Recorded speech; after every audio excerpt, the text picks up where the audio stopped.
Hi, I'm Erin and welcome to my channel. I'm excited to show you today how to make a Healthy Orange Julius collagen drink to support hair, skin, nails, and your joints.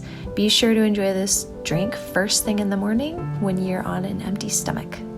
All right, let's get started. So first you'll need your choice of powdered collagen, 8 ounces of water or your preferred milk of choice, vanilla, some sort of citrus juice, or you can use fresh tangerines or oranges.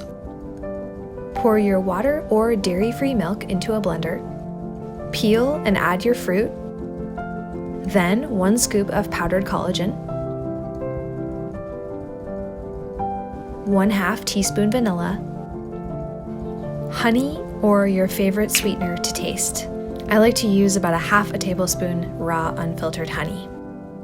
Then add your juice if you're choosing to use it. Blend on high for about 1 minute. The end result is this frothy, delicious, citrus, healthy Orange Julius. Hope you enjoy it. I hope you try this recipe and let me know in the comments how it goes. If you'd like more recipes like this from me, you can check out my recipes playlist. Also, I'm on Instagram at Erin with 2 N's, so come over and say hi.